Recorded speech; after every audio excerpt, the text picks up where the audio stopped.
नमस्कार, मैं हूं संजय शर्मा। आप देख रहे हैं 4 PM न्यूज नेटवर्क। आखिर बीच चुनाव में मोदी जी विदेश क्यों चले गए? महाराष्ट्र में लोग इंतजार कर रहे हैं और मोदी जी गायब हैं।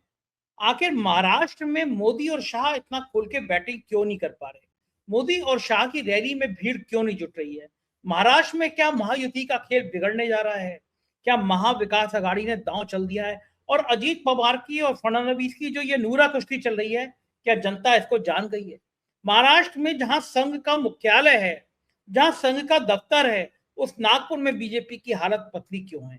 इन तमाम मुद्दों पर बात करेंगे। नागपुर से सीधा राजीव रंजन के साथ, सीनियर जर्नलिस्ट हैं, बहुत बढ़िया पत्रकार हैं। चलते हैं नागपुर और उनसे बातचीत करते हैं। 4 PM न्यूज नेटवर्क में स्वागत है राजीव भाई आपका। आपके महाराष्ट्र में हूँ, आपका राज्य है ये। मेरा बड़ा मन था कि मैं नागपुर तक भी आ जाऊं, लेकिन मुझे लगा जब मेरा भाई वहां पे मौजूद है राजनीतिक परख के लिए, तो मेरे को क्या जरूरत है। तो मैं सबसे पहले महाराष्ट्र की राजनीति पे आज आपसे बातचीत करूंगा। ढेर सारी बातें हैं क्योंकि मैं बहुत दिनों से महाराष्ट्र में हूँ, लेकिन मैं सबसे पहले नागपुर से शुरू करना चाहूंगा। नागपुर संघ का मुख्यालय है। नागपुर भारतीय जनता पार्टी की आत्मा है।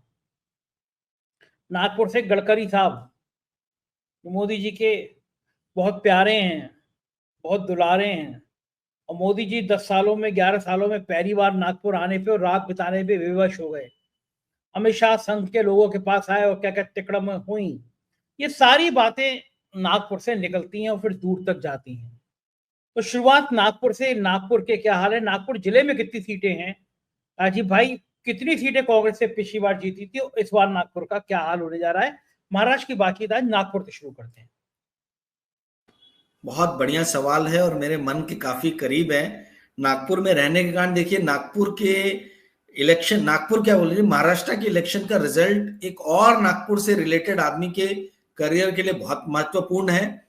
उसका नाम है संजय जोशी, पर उन पे हम बाद में बात करेंगे।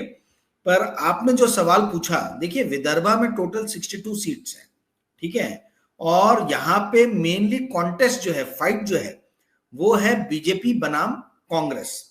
जो भी विदर्भा का किला फतेह करेगा वो महाराष्ट्र का किला जीतेगा। अब आते हैं नागपुर पे।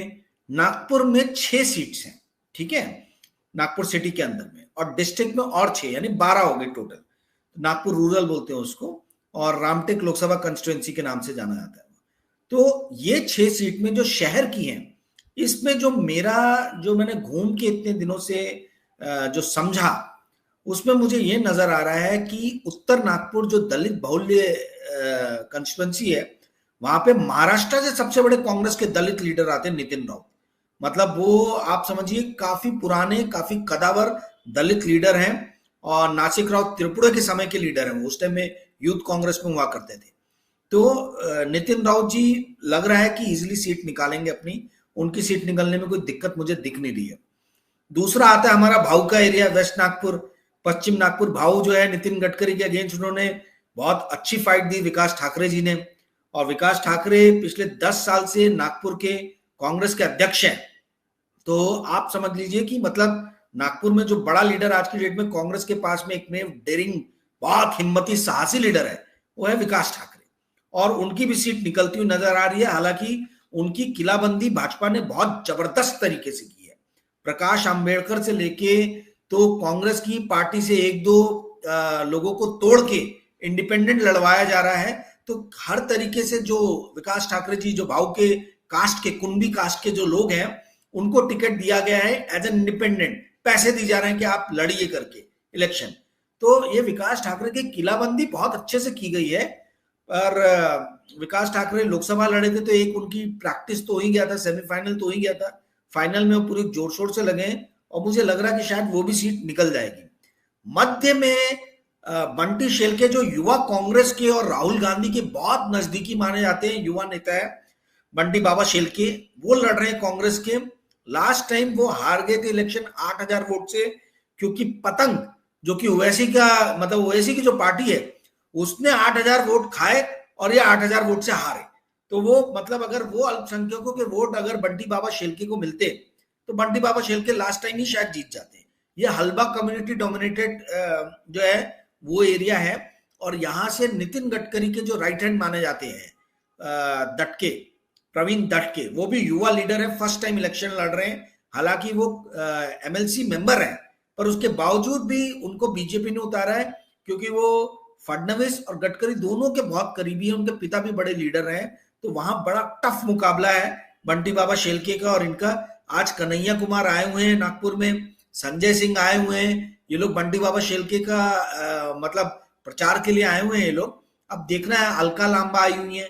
तो कांग्रेस तो मध्य नागपुर को जीतने के लिए और बंटी बाबा शेल्के के लिए पूरा जोर लगा रहा है। देखना है कि मध्य नागपुर के लोग साथ देते कि नहीं देते। यहाँ भी अल्पसंख्यक पॉपुलेशन बहुत ज्यादा है और यहाँ से भी ओवैसी, प्रकाश अंबेडकर, एज यूजुअल आपको जो मालूम है, जो कांग्रेस के वोट खींचने वाले लोग हैं वो लोग खड़े हुए हैं। फिर आते हैं ईस्ट नागपुर, जो गढ़ है भाजपा का महाराष्ट्र के अंदर में। वहां से 3 बार के शायद एमएलए रह गए हैं, वही इस बार भी लड़ रहे हैं, कृष्णा खोपड़े जी। वो सबसे ज्यादा मार्जिन से जीतते, तो वो लग रहा है। और वहां ये एकमेव सीट है जहां पे एनसीपी इलेक्शन लड़ रही है, शरद पवार जी की। तो पेठे साहब हैं दोनेश्वर पेठे जी, ये बिल्डर हैं, ये लड़ रहे हैं। कांग्रेस यहां से नहीं लड़ रही, एनसीपी शरद पवार लड़ रही है। साउथ नागपुर जो है वो बड़ा टफ फाइट है संजय जी। मतलब ये समझ लीजिए कि नाक का बाल बना हुआ है बीजेपी और कांग्रेस के, क्योंकि देवेंद्र फडणवीस के जो सबसे करीबी लीडर हैं मोहन मते, जो अभी एग्जिस्टिंग एमएलए हैं, वो वहां से इलेक्शन लड़ रहे हैं। और उनके खिलाफ जो है वो गिरीश पांडव इलेक्शन लड़ रहे हैं। गिरीश पांडव के जो भाई हैं किरण पांडव, वो चले गए हैं इनके साथ में, जो शिवसेना का दूसरा फैक्शन जो है, शिंदे जी चीफ मिनिस्टर, और वो उनके बहुत क्लोज हैं। तो इसलिए उद्धव ठाकरे ने बहुत बोला था कि आप इनको टिकट मत दीजिए, क्योंकि ये तोड़फोड़, ये बंडखोरी वाले लोग हैं। तो कोई भरोसा नहीं कि जीतने के बाद जो है गिरीश पांडव भी अपनी लॉयल्टी कहीं शिफ्ट ना कर दें। परंतु कांग्रेस, गिरीश पांडव सबसे स्ट्रांग वहां कंटेंडर थे। अतुल लोंडे ने भी कोशिश किया था, जो नेशनल स्पोक पर्सन है कांग्रेस के, पर उनको नहीं मिला। पांडव जी लड़ रहे हैं। ये बहुत टफ फाइट है मेरे हिसाब से, जो मैंने स्टडी किया है। 4-2 कांग्रेस को जाते हुए दिख रहा है। और ऐसा ही कमोबेश जो है वो नागपुर रूरल का भी हाल है। नागपुर रूरल में एक रामटेक की सीट जो है वो 3-3 भी हो सकता है। नागपुर जिले में रामटेक की जो सीट है उसमें जो लीडर, वो शिवसेना की सीट थी, पर जो लीडर शिवसेना के मेन वहां थे वो पूरे की पूरी संस्था स्ट्रक्चर के साथ में शिंदे जी के कैंप में चले गए। तो उद्धव, और उन्होंने हराया था कांग्रेस के लीडर को। तो कायदे से जब पूरा का पूरा संगठन ही खत्म हो गया उद्धव ठाकरे का और सब शिंदे में चला गया लीडर के साथ में, तो कायदे से आपको नहीं लड़ना चाहिए था, कांग्रेस को दे देना था। पर कांग्रेस को दिया नहीं, तो कांग्रेस के इंडिपेंडेंट वहां से खड़े हुए हैं। राजेंद्र मूलक, देखना पड़ेगा कि वो लड़ते हैं, मतलब वो जीतते कि नहीं जीतते हैं। इंडिपेंडेंट लड़ रहे हैं, अगर वो जीत जाते हैं तो ये भी संभवतः 4-2 हो सकता है। जी संजय जी। लेकिन ये तो बड़ी खतरनाक बात है कि संघ का जहाँ पे मुख्यालय है, जहाँ ऑफिस है, संघ के मोहन भागवत जहाँ उठते बैठते हैं, रहते हैं, संघ के सब पदाधिकारी रहते हैं, वहां पर ही अगर भारतीय जनता पार्टी पिछली बार के मुकाबले में इस बार बेहतर प्रदर्शन नहीं कर पा रही, वैसी परफॉर्मेंस नहीं आ पा रही, तो ये तो खतरे की घंटी है। अगर नागपुर में भी आप हारते हो तो सीन तो बड़ा खतरनाक है। क्या संघ की नागपुर में चलती नहीं है? कि नागपुर में लोगों को समझ में आ गया कि संघ है क्या? दूरदार रहो भैया, इनसे ठीक तो नहीं है मामला। खेल क्या है नागपुर में, संघ की क्यों नहीं चलती? संजय जी, खेल यह है कि उत्तर भारतीयों ने इस बार सोच लिया कि भाजपा को वोट नहीं देना है, ठीक है, क्योंकि उत्तर भारतीय परंपरागत ट्रेडिशनल रूप से भाजपा को नागपुर में वोट देते आए।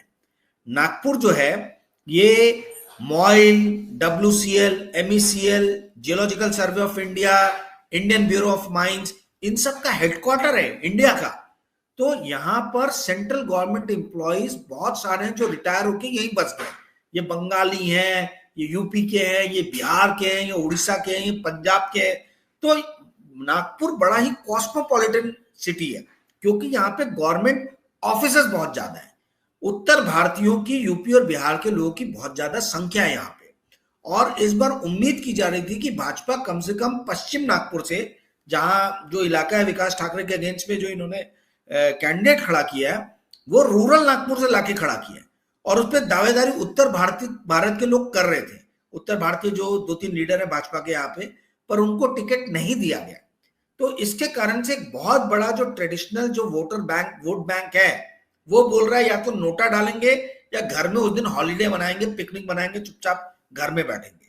तो यदि ऐसा हो गया कि पूरे नागपुर में उत्तर भारतीयों ने वोट नहीं डाले, तो जो कि अभी चल रहा है कि नहीं डालेंगे, जो छोटी छोटी मीटिंग हो रही है उसमें जो डिसीजन लिया गया है, तो उसका बहुत ही नेगेटिव असर जो है वो भाजपा के ऊपर पड़ने वाला है। उसी रीजन को मैं मानते हुए 4-2 बोल रहा हूं, क्योंकि 1.25 लाख की पॉपुलेशन सिर्फ पश्चिम नागपुर में है उत्तर भारतीयों की, यानी वोट जो है वो 1.25 लाख के आसपास में।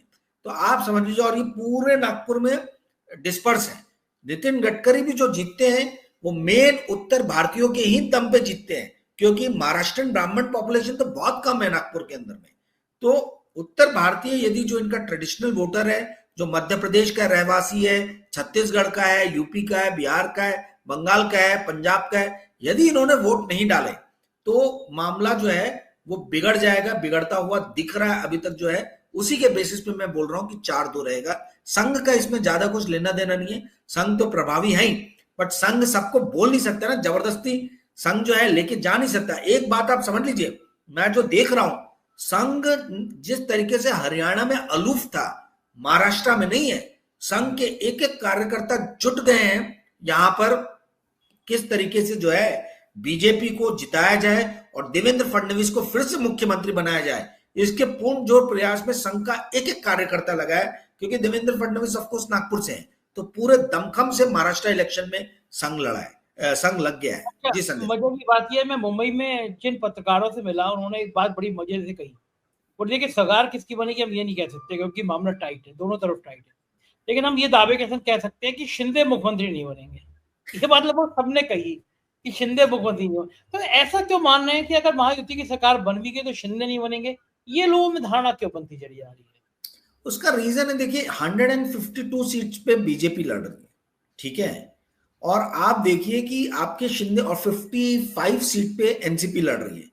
शिंदे जी शायद 82 या 85 सीट पे है, मैंने लास्ट अपने एपिसोड में एग्जैक्ट नंबर भी बताया था। इसमें कन्वर्जन रेट किसी भी हाल में संजय जी 50% के ऊपर पॉसिबल नहीं है। इनफैक्ट 50% भी मैं बहुत ज्यादा बोल रहा हूं, क्योंकि फाइट यहां उद्धव और शिंदे की डायरेक्ट है। और हमने लोकसभा में देखा है 9 उद्धव 7 शिंदे गया था, ठीक है, एक जगह पे एक वोट, वो कुछ मतलब एक वोट ना 10 वोट ऐसे कोई वोट से हारे हैं, जो गोरेगांव जिस एरिया में आप हैं उस एरिया से जो लड़े थे, ठीक है। तो कहने का अर्थ है कि जहां पे भी आपकी डायरेक्ट फाइट है उद्धव ठाकरे के साथ में, वहां पे शिंदे फैक्शन पैसों से, मतलब आप देखिए एडवर्टीजमेंट ब्रांडिंग पे देखिए कितना एक्सपेंस, कितना खर्चा कर रहे हैं, पहली चीज। दूसरी चीज, जहां पे ये नहीं है वहां पे कांग्रेस है। कांग्रेस का अंदर ही इंटरनली बहुत ज्यादा लहर है महाराष्ट्र में इस बार। अगर कांग्रेस इस बार गंदा परफॉर्म करती है महाराष्ट्र में तो मेरे को बहुत ताज्जुब होगा, क्योंकि देखिए इन्होंने हरियाणा इलेक्शन हारने के बाद में जितने चेक एंड बैलेंसेस हो सकते थे वो सब अभी ये इंप्लीमेंट कर रहे हैं। इन्होंने सारे युवा नेता जो हैं कांग्रेस के अंदर सबको झोंक दिया है महाराष्ट्र के प्रचार में। जैसे मैंने बताया कन्हैया कुमार नागपुर में, तो अब सिर्फ ये रह गया कि प्रियंका गांधी और राहुल गांधी की जितनी रैली होनी चाहिए थी उतनी रैली नहीं हुई है। इस बात पे सबको ताज्जुब हो रहा है कि ऐसा क्यों है कि ये लोग रैली नहीं कर रहे हैं। तो कांग्रेस भी जहां जहां शिंदे और कांग्रेस का मुकाबला है वहां पे शिंदे जीत जाए इसके चांसेस बहुत कम दिख रहे हैं। जनता जो है सिर्फ इनकी लाडली बहना योजना जो है, यही एक योजना है जो इनकी डूबती नैया को यदि पार लगाया जा सकता है तो वही लगाएगी। शिंदे से लोग जो है एंटी इनकम्बेंसी तो है ही, सिर्फ एक लाडली बहना योजना ने जो है वो लग रहा है कि मतलब इनका बेड़ा पार करने में शायद वही योजना कारगर होगी, अन्यथा इनके लीडर बड़े अनपॉपुलर हो गए। जी संजय जी। अच्छा, ये एक बात बताइए राजीव जी, खतरनाक बात नहीं है अगर ये योजना कामयाब होती है तो जो भाजपा शासित राज्यों के मुख्यमंत्री हैं वो तो ये प्रेरणा बना लेंगे। जैसे ही चुनाव हुए उसके तुरंत बाद उन्होंने ये योजना लागू कर दी। उससे पहले बस घोषणा हुई और उससे पहले पता तो होता ही है, उसके 1 महीने पहले तुरंत कैश बांटना शुरू कर दिया। तो ये तो बड़ा खतरनाक, लोकतंत्र के लिए बड़ा खतरनाक है। आप कैश, आपको पता है कि पैसे मिलेंगे 1 महीने पहले, 2 महीने पहले, तो लोग फीलिंग्स में रहेंगे। तो ये डेमोक्रेसी के लिए तो खराब है ना, खतरनाक है ना। संजय भैया बहुत बढ़िया सवाल आपने पूछा है। देखिए सभी लोग ये लाडली बहना बात कर रहे हैं, मुझे आश्चर्य हो रहा है, मैं कहीं भी ये नहीं देख रहा कि क्यों नहीं प्रश्न उठाया जा रहा है कि लाडली बहना योजना लाने का तर्क क्या था। 10 साल के शासन काल में क्या भारतीय जनता पार्टी ने इस राज्य की जो घर है उनकी आर्थिक स्थिति को इतनी कमजोर स्थिति में ला दिया है कि 1,500 रुपए का लॉलीपॉप जो है वो हर औरत के हाथ में थमाना पड़ रहा है। ये लाडली बहना योजना लाने का तर्क क्या है? क्या ये ब्राइब नहीं है? क्या इस राज्य के लोगों को ये समझ में नहीं आ रहा कि स्वाभिमान जो है, जो 5 साल इन लोगों ने नौकरियां महाराष्ट्र से उठा के जो गुजरात जो शिफ्ट की, जिस तरीके से महाराष्ट्र के अंदर में बेरोजगारी बढ़ी है, जिस तरीके से हम देख रहे हैं मध्यम वर्ग, संजय जी 70 रुपए लीटर दूध हो गया है, 90 रुपए दर्जन अंडे हो गए, 80 रुपए केजी से ऊपर कोई सब्जी, नीचे कोई सब्जी नहीं मिल रही है। भयानक रूप से महंगाई जो है अच्छे मिडिल क्लास फैमिली की कमर तोड़ चुकी है। यदि ऐसी स्थिति में भी और 10 साल से केंद्र और राज्य में भारतीय जनता पार्टी की सरकार है, तो ऐसी स्थिति में इनको मालूम था कि इनका हारना तय है, क्योंकि मिडिल क्लास फैमिली की कमर टूट गई है। तो इन्होंने क्या किया, मिडिल क्लास फैमिली के ऊपर में जो आर्थिक बोझ आ रहा है, उस आर्थिक बोझ को कम करने के लिए उन्होंने लाडली बहना योजना दिया।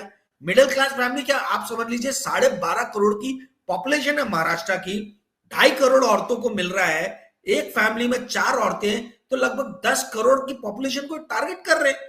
तो इतना मतलब ऑलमोस्ट पूरा स्टेट आपने कवर कर लिया। तो lower class, lower middle class सब आ गए इसमें ऑलमोस्ट।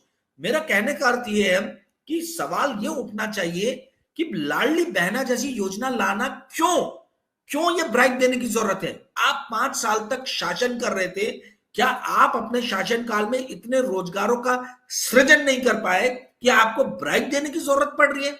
लाडली बहना योजना एक तमाचा है उन सारे लोगों के चेहरों पे जो एक नौकरी, एक स्टेबिलिटी लाइफ में चाहते हैं, जो अपने स्वाभिमान के साथ जीवन जीना चाहते हैं। उनके स्वाभिमान को, उनके स्टेबिलिटी, मेंटल स्टेबिलिटी को उनसे छीन कर उनको 1500 रुपए का एक लॉलीपॉप थमाया जा रहा है। देखिए, भारतीय जनता पार्टी जो है, ये पार्टी सिर्फ एक ही मंत्र में विश्वास करती है, विभाजन विभाजन विभाजन। पहले इन्होंने पार्टियों को तोड़ा, नेताओं की बंडखोरी की, और उसके बाद अब ये परिवार को तोड़ रहे हैं।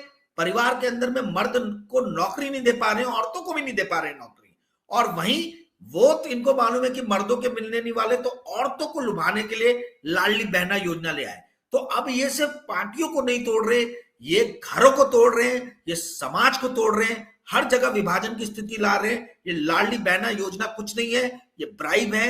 ये औरतों को ब्राइब दी जा रही है जिनका बहुत ज्यादा एक्सपोजर नहीं है, उनको ये समझाने के लिए कि भले तुम्हारे पतियों को नौकरी नहीं मिल रही हो, भले तुम्हें नौकरी नहीं मिल रही हो, हम तुम्हारा ख्याल रखने के लिए और ये 1,500 रुपए हम दे रहे हैं। सवाल अजीत पवार से हर जगह ये पूछना चाहिए, देवेंद्र फडणवीस से ये पूछना चाहिए, शिंदे जी से पूछना चाहिए कि भाई साहब 5 साल आप रहे, 10 साल भाजपा रही, 10 साल के शासनकाल के बाद भी आपको लाडली बहना जैसी योजना, ऐसी ब्राइब को देने की जरूरत क्यों पड़ रही है?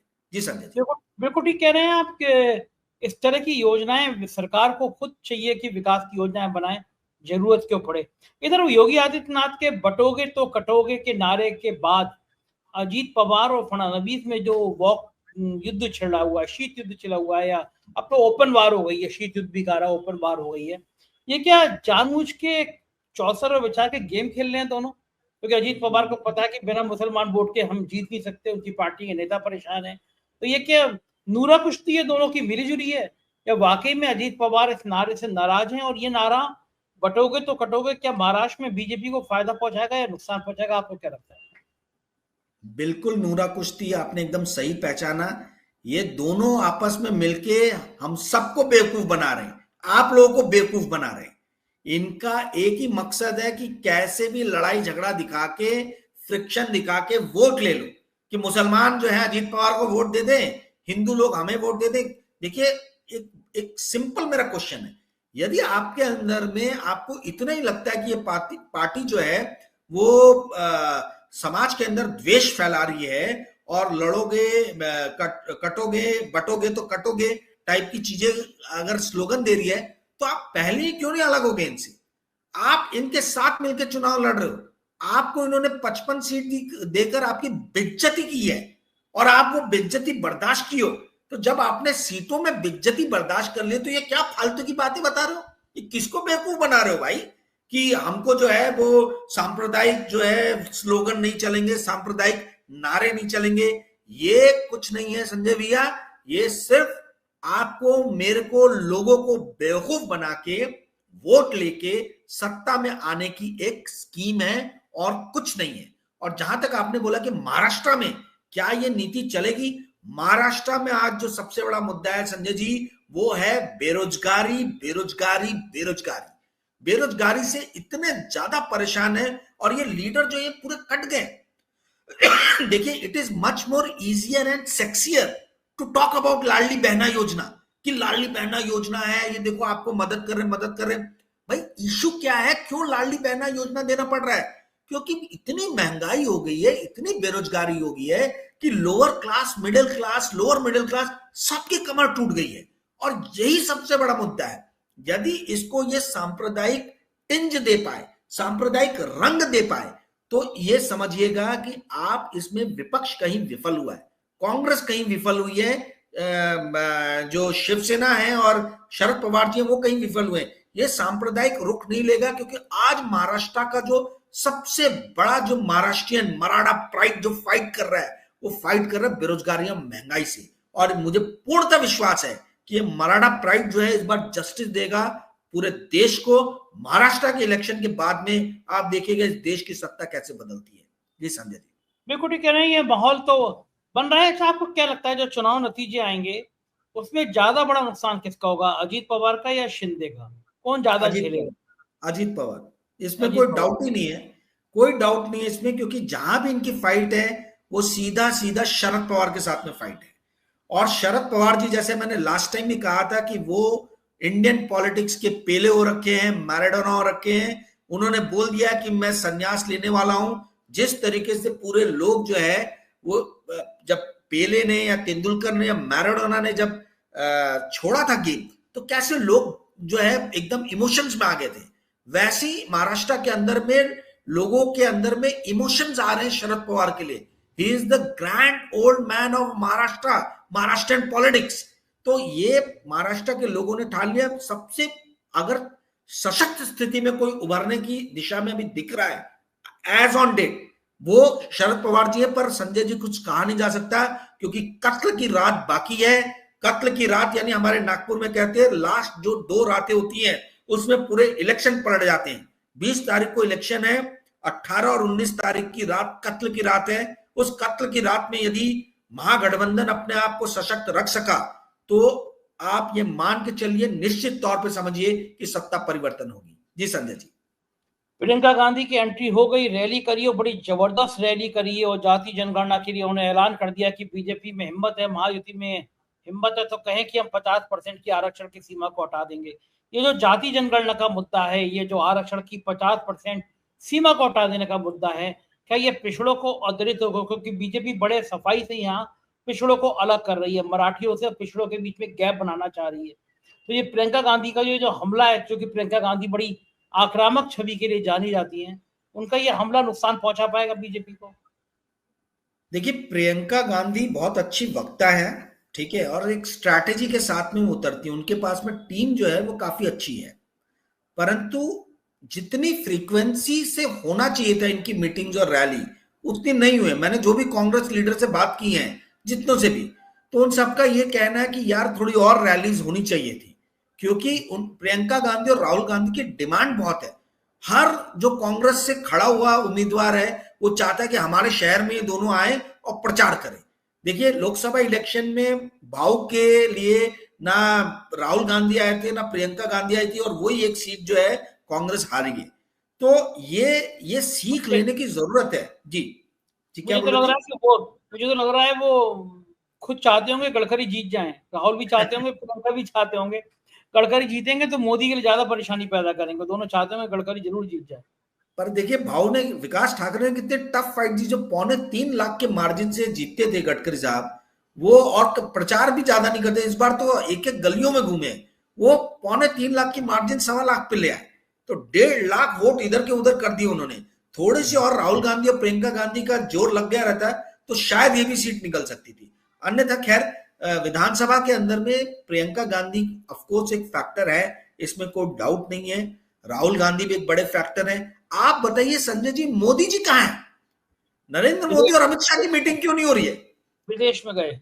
मैंने तो कहा था कि ये 20 मीटिंग नरेंद्र मोदी की करा दे महाराष्ट्र के अंदर में। आज 16 तारीख हो गई, अभी तक तो हुआ नहीं है। ये सिर्फ 20 रैली 20 मीटिंग कराती। पता नहीं, शायद 4-5 हुई होंगी मीटिंग मेरे ख्याल से। बहुत कम, ना के बराबर, बहुत कम, और उसमें भी भीड़ बहुत कम आ रही है। बहुत कम आ रही है। कहने का अर्थ ये है कि भाई ये इनको कारपेट बॉम्बिंग करना चाहिए था, जैसे लोकसभा में किया था, वैसी यदि विधानसभा में भी कर देते महाराष्ट्र में। यही इनसे मैंने विनती किया था कि भाई आप सिर्फ 20 रैली करा दीजिए नरेंद्र मोदी की महाराष्ट्र में, फिर इलेक्शन का रिजल्ट देखिए। देखिए संजय जी, मराठा प्राइड बहुत बुरी तरीके से आहत है। जिस तरीके से महाराष्ट्र के बड़े बड़े प्रोजेक्ट चुन चुन के हर अलग अलग शहर से उठा के गुजरात लेके जाया गया है, वो चीज जो है लोगों को अंदर से बहुत ज्यादा वो कचोट रही है। और सबसे ज्यादा कचोट ये रही है कि जो भाजपा के लीडर थे महाराष्ट्र के अंदर में, वो सब चुप्पी साध के बैठ गए थे। और जो रीजनल पार्टीज उठा सकती थी क्वेश्चन, इनको उन्होंने तोड़ दिया। एनसीपी थी, शिवसेना थी, दोनों को तोड़ दिया। इस कारण से लोगों में बहुत ज्यादा नाराजगी है। जी संजय जी, बहुत बहुत शुक्रिया इस सारी पॉलिटिक्स को समझाने के लिए राजीव भाई। आपका साथ ऐसे ही बना रहेगा, चुनाव तो हम लोग बातचीत करते रहेंगे। Thank you. ये तो राजीव रंजन जी, और मुझे यकीन है कि महाराष्ट्र की राजनीति को आपको इनसे बात करके समझने में आसानी हुई होगी। प्यार बनाए रखिएगा, साथ दीजिएगा। शुक्रिया, थैंक यू।